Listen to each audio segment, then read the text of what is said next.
Principalmente no Brasil, já que não teve carnaval ainda, né? É a evolução do canal do gado. Hã?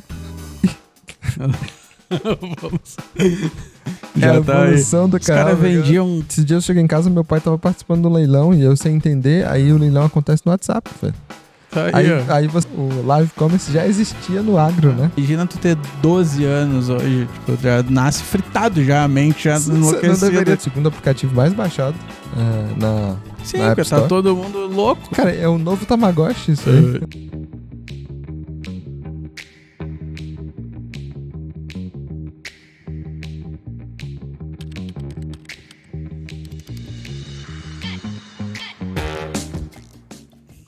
Tan, tan, tan, tan, tan, tan, tan, tan, tan, tan, tan, tan, tan, tan, tan, tan, tan, tan, tan. Bora para mais um episódio do Tech Solvers Podcast, mais uma edição de notícias. Eu tô aqui com ele, André Nunes. E eu desisti de te convencer a trocar essa música. Estamos aqui para falar de notícias que são relevantes não só para o mês de janeiro, mas também acho que vão ser impactantes para a gente ao longo do ano. Então, hoje a gente vai falar também de briga do Elon Musk com a OpenAI e com algumas outras grandes corporações. É um assunto recorrente dos nossos podcasts. OpenAI tá em praticamente todos os episódios. Todos, eu me atreveria a dizer que em todos a gente falou alguma coisa. Ou investimento, ou infraestrutura, ou de pirâmide, alguma coisa tinha sobre OpenAI. A gente vai falar também sobre NRF. Então, aconteceu o NRF Retail Big Show, que é o maior evento global de varejo do mundo, acontece nos Estados Unidos. Então tem algumas informações aqui que a gente acredita que vão impactar o varejo, não só nos Estados Unidos, mas também para a gente aqui no Brasil. São movimentos relevantes e também tem tudo a ver com tecnologia. E por último, uma notícia um pouco diferente também, só para não perder o hábito, a gente vai falar um pouco sobre um app chinês que está, de certa forma, ajudando ou se propondo a ajudar jovens solitários a lidarem com essa era digital, onde as pessoas ficam muito isoladas e tudo mais. E aí traz um pouco da nossa discussão ética ali, de até onde vai o limite de uso realmente da inteligência artificial versus a realidade de fato que as pessoas vivem. Então, duas notícias e uma reflexão meio filosófica aí pra gente fechar o episódio de hoje. Tá? Então, começando aqui com o nosso amigo Elon Musk, né? Para dar um pouco de contexto da notícia aqui, né? A notícia é que ele está pedindo 143 bilhões em um processo judicial movido contra a OpenAI. Tá bom. Tá? Com a justificativa de que a OpenAI se beneficiou de contribuições do próprio Elon Musk quando ele fazia parte da OpenAI lá atrás. Não sei exatamente qual era a função dele, mas se ele era conselheiro ou se ele era alguém tido como co-founder, alguma coisa assim, mas ele estava nos primórdios do projeto. Lembrando que a OpenAI nasceu como um projeto sem fins lucrativos, com a proposta de criar a nova infraestrutura, criar os novos mecanismos para uso da inteligência artificial geral, né? Que é a grande proposta, o grande mote da empresa. Né? Eles surgiram para poder criar aquela IA que vai ser mais inteligente que os seres humanos, isso e aquilo. Isso quando surgiu, né? Mas a gente sabe que ao longo do tempo, a própria OpenAI resolveu captar investimento, né? Foi atrás de investidores, e inclusive tendo as grandes corporações como investidores. A gente já falou da relação da OpenAI com a NVIDIA, com Oracle, com Microsoft, com o próprio Google. Então todas as Big Techs estão, de alguma maneira, envolvidas no projeto. Mas isso fez com que a OpenAI fizesse um movimento, mudasse todo o estatuto, a estrutura societária, se tornando uma empresa que visa lucro. O argumento do Elon Musk é: eu dei dinheiro para vocês lá atrás, quando vocês falaram que vocês eram uma ONG. Agora vocês estão fazendo dinheiro com o dinheiro que eu dei para vocês, pensando que vocês eram uma ONG. Sim. Aqui está a documentação que prova. E agora vocês precisam me indenizar em 143 bilhões. Tá? 143. Desculpa, 134 bilhões. 134 bilhões por causa da minha contribuição. Isso é bastante dinheiro, mas é realmente tipo, tem que entender o que é o argumento completo assim por trás, mas no geral é meio confuso, né, o que aconteceu realmente na OpenAI, porque eu acho que ele era assim lá do primeiro grupo que começou a estudar IA nisso, inclusive ele falava que ele estava envolvido nisso porque ele tinha muito medo da IA, que a IA realmente era um perigo e por isso que era importante que IA não fosse um negócio. Tipo, ele sempre falou disso realmente, né? Que IA não deveria existir empresa de IA, mas aí ele foi lá e construiu um concorrente. Depois que ele brigou com a OpenAI, né? Mas aí na timeline era isso, né? Tipo, era uma ONG para controlar e, tipo, não deixar que IA virasse um super negócio e estragasse a humanidade. Sim. Aí a OpenAI começou a olhar para ser lucrativa. A IA dele tava fazendo foto da galera sem roupa. Sim. E aí, beleza, investimento da Microsoft agressivo, porque acho que foi 1 ou 2 bilhões de dólares lá no início, né? Bem no início, mas quando a Microsoft investiu ainda não era para ser lucrativo, né? Foi pós-Microsoft que passou a virar empresa e, tipo, existia uma empresa que era da OpenAI, né? Porque a estrutura primeira era assim, né? Tinha a OpenAI como sem fins lucrativos. Aí essa empresa criou uma empresa, que foi o que lançou o ChatGPT como produto, já com fins lucrativos. E aí depois eles transformaram a estrutura toda como fim lucrativo, né? Que aí essa empresa passou a ser dona do algoritmo principal lá e tudo mais. Isso, porque na teoria você pode ter, como parte de uma estrutura societária, você pode ser dono de uma empresa que tem fins lucrativos sem ter fins lucrativos, né? Tipo, isso é possível sim. Mas para mim é uma discussão quase que mas faz sentido. Filosófica, ideológica, sabe? Tudo bem, o cara colocou dinheiro lá atrás, mas lá atrás realmente a empresa não tinha fins lucrativos. Ele quer complicar, né? Entendeu? Agora que ele tem um concorrente. E aí, dois lados da moeda aqui, né?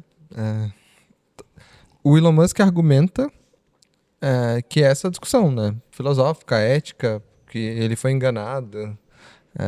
Mas do outro lado você tem as pessoas dizendo, não, realmente o cenário mudou.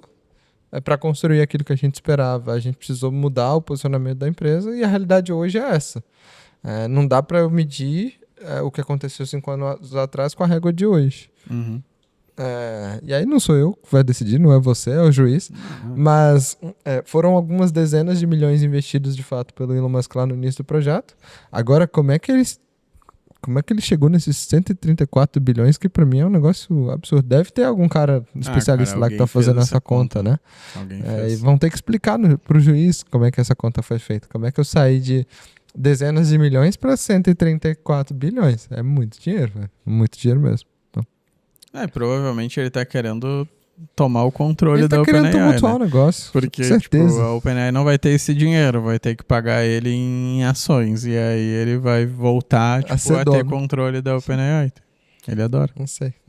Todo mundo tem participação hoje, né? As Big Techs todas têm participação e não sei se chegam a ter cadeira no conselho todas, mas todas têm opinião relevante na direção que vai a OpenAI, né? Então, e aquela confusão que a gente falou, né? A empresa de infraestrutura investe para ela mesma hospedar os serviços da OpenAI, então assim, é uma confusão que a gente não sabe onde vai parar, mas a gente sabe que a OpenAI está buscando maneira de se monetizar, né? Então aí lançando a funcionalidade de colocar ads dentro do ChatGPT e coisas desse tipo, então tudo isso vai acontecer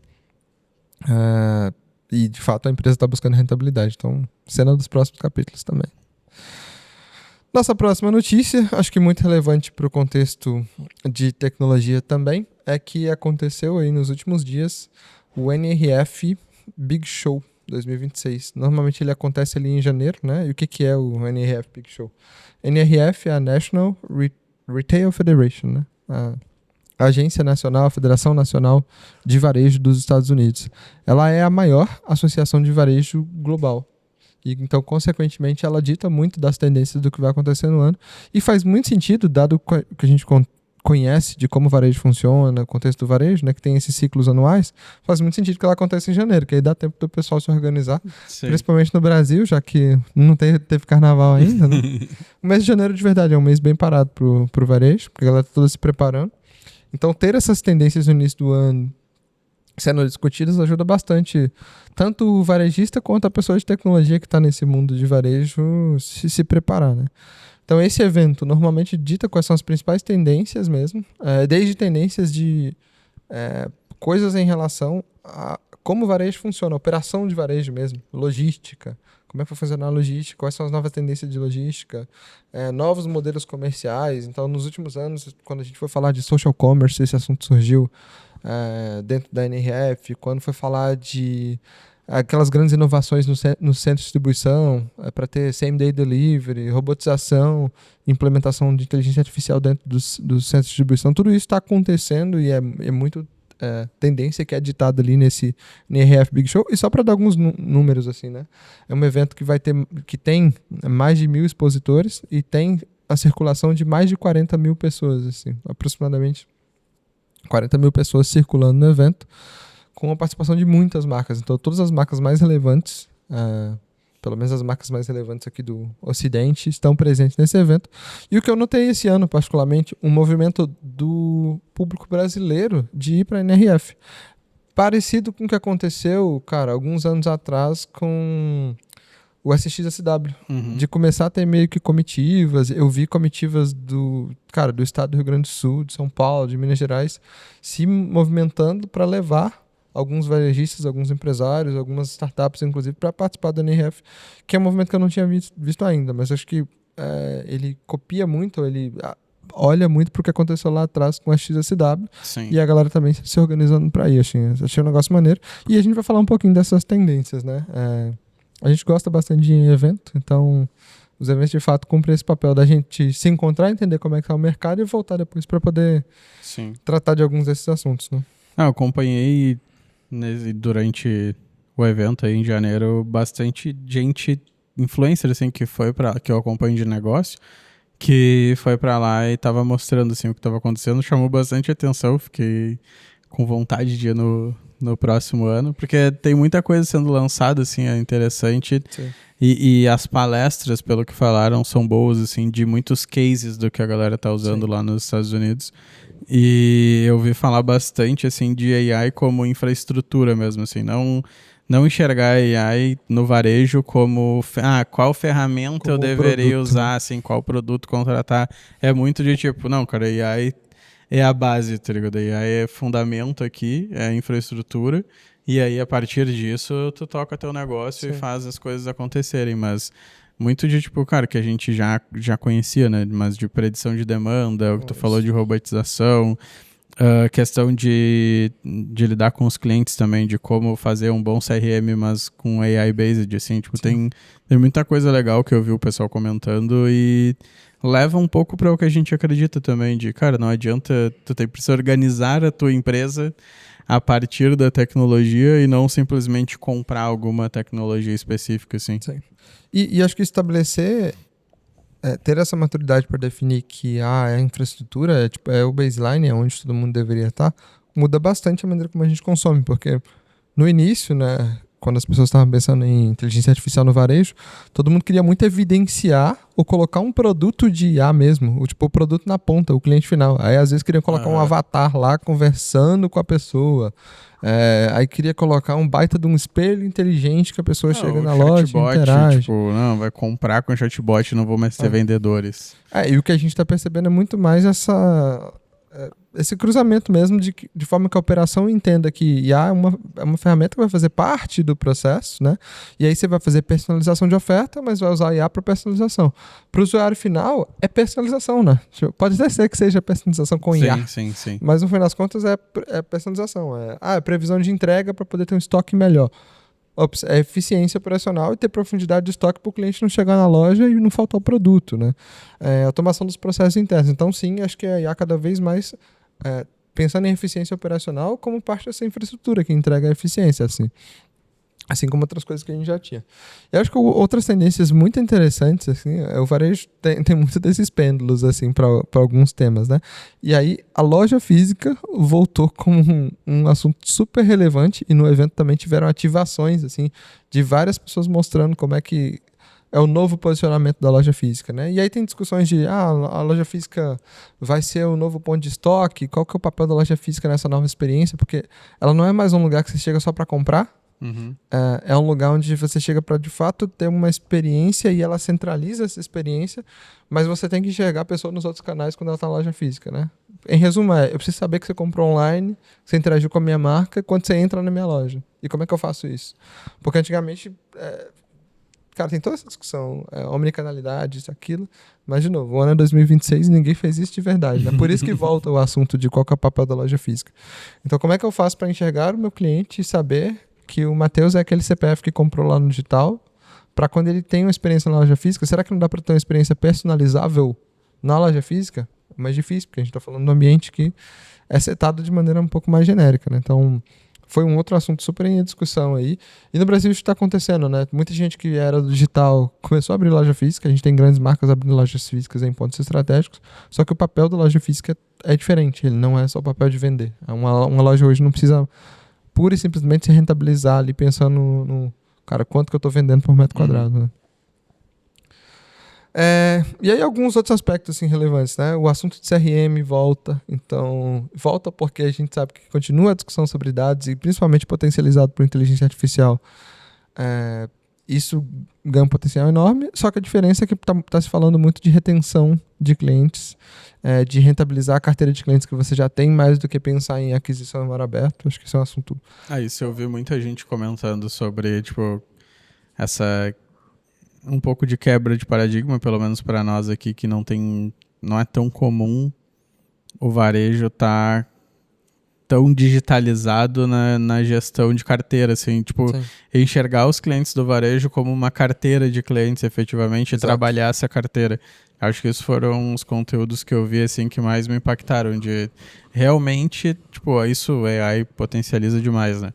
Então, tipo, tu realmente lidar com os teus clientes como carteira e saber que tipo de produto ofertar, e aí entra essa experiência de loja, experiência de e-commerce, experiência de WhatsApp, né? Porque hoje em dia o varejo usar o WhatsApp como ferramenta Sim. e trabalhar ele muito bem é bastante importante. Então, acho que essa coisa de gerar demanda, gerar receita dentro dessa mesma carteira, dessa base de clientes que tu tem, usando a loja física quase como uma ativação de comunidade, levando essa pessoa para lá, é algo que eu vi bastante conteúdo, assim. E é muito engraçado, porque via de regra, né, as marcas têm os dados dos clientes, mas não conseguem usá-los. E aí, por uma questão de organização, de infraestrutura, de não integração dos sistemas, mas todas as transações que aconteceram dentro da tua loja, elas estão registradas de alguma maneira. Sim. E o fato de que até hoje você não consegue organizar para saber qual que é a história daquele cliente em relação à tua marca é um negócio super problemático, né? Mas sim, é outro assunto que volta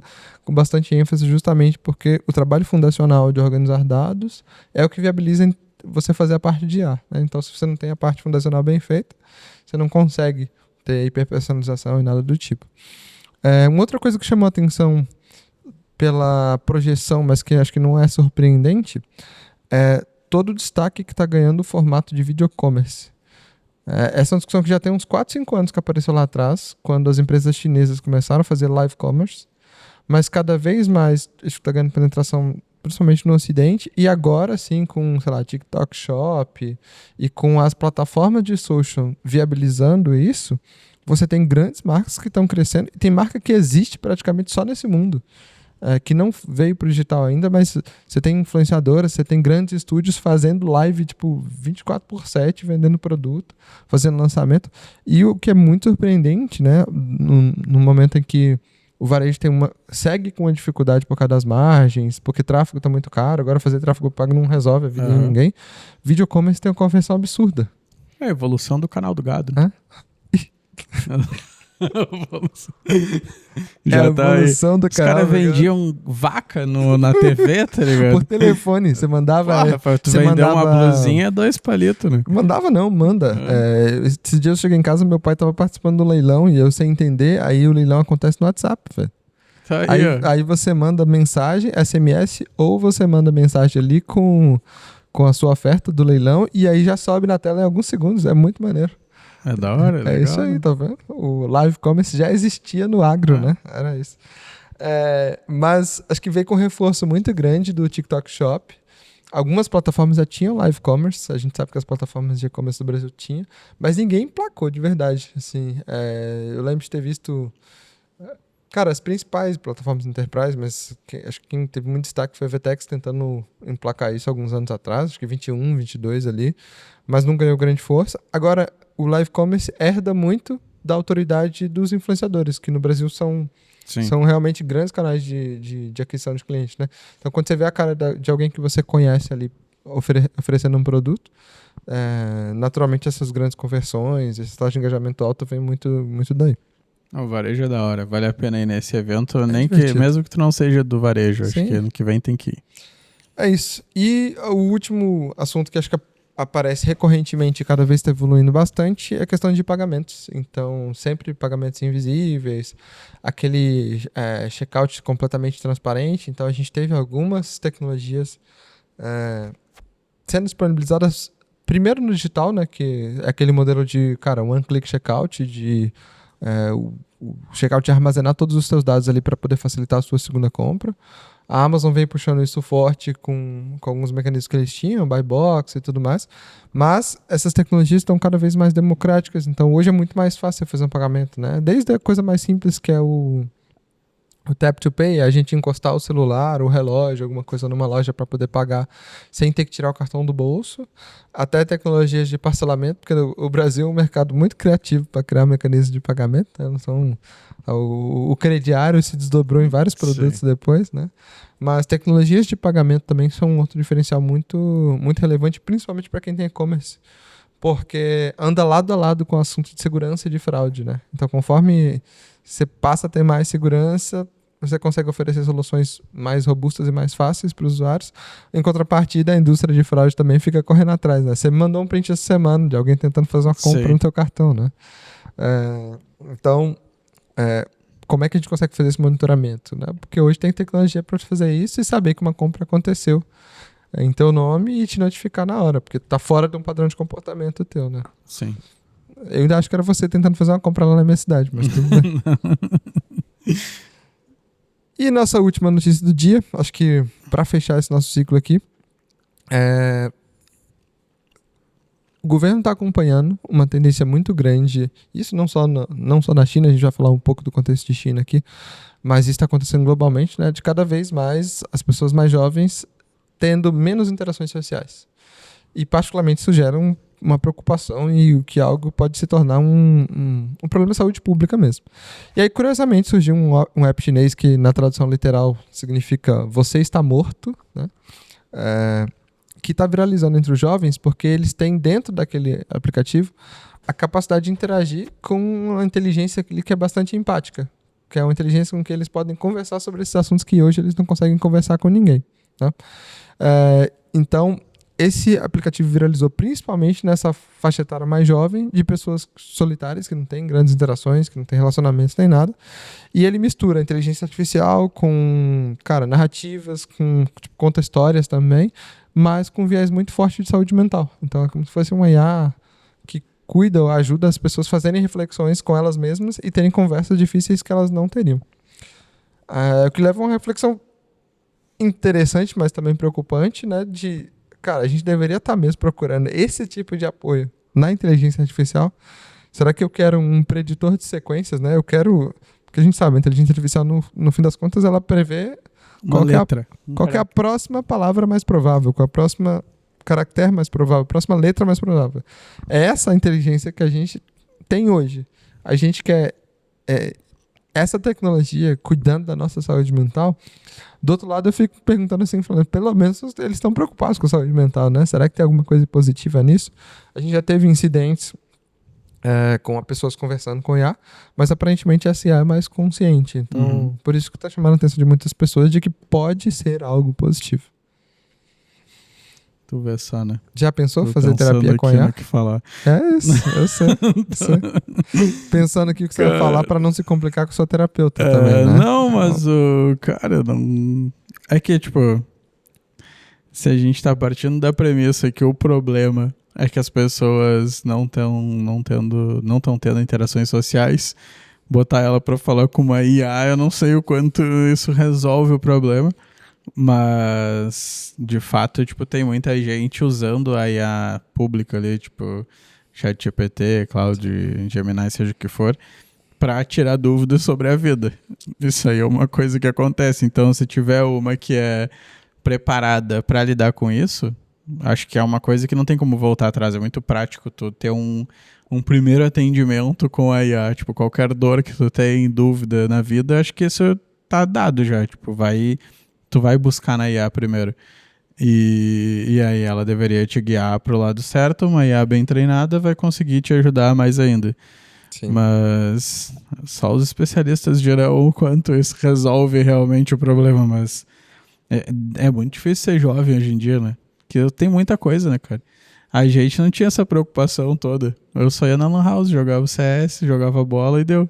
Não tinha muita... 1 milhão de coisas, o cara tá preocupado com tudo, se vai existir... Esse é o paradoxo da escolha. Tipo, o cara é muita coisa pra escolher, tipo, tu não sabe mais... Cara, hoje, a gente era mais fácil, tu vai estudar, vai fazer a faculdade, deu. O cara pode não existir mais faculdade daqui a 10 anos...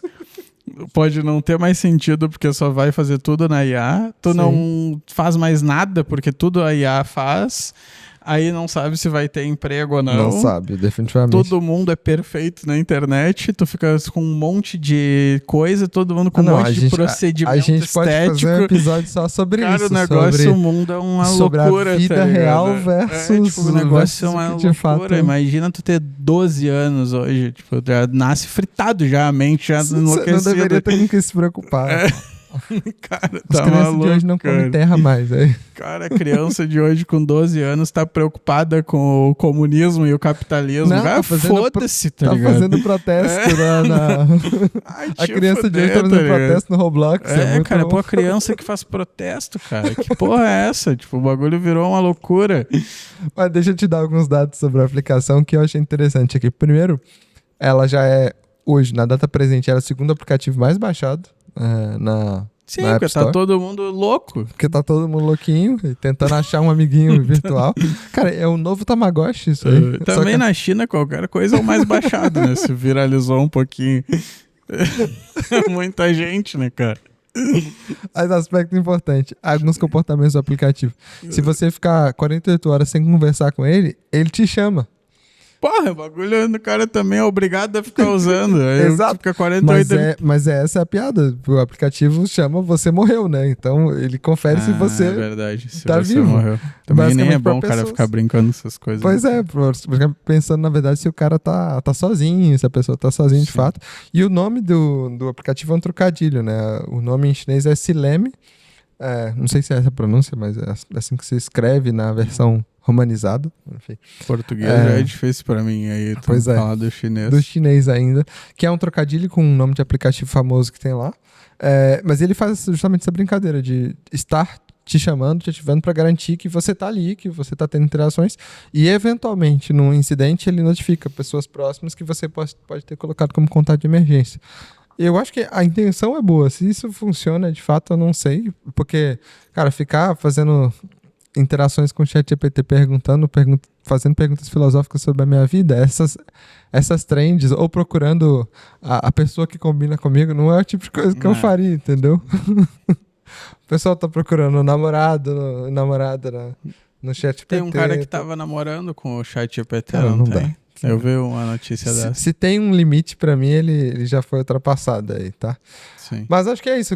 Isso puxa pra uma reflexão muito crítica de qual que vai ser e se existe um limite do nível de interação que a gente quer ter com a IA, né? Mas tem gente casando, tem gente namorando, tem relacionamentos com coisas virtuais, mas também não é de hoje, né? Se criasse uma cidade sem internet, tu ia morar nela? Tipo, uma cidade que, cara, aqui a gente vai... Pra mim essa é a próxima tendência. Viver um vilarejo sem internet. Esse é o plano de aposentadoria.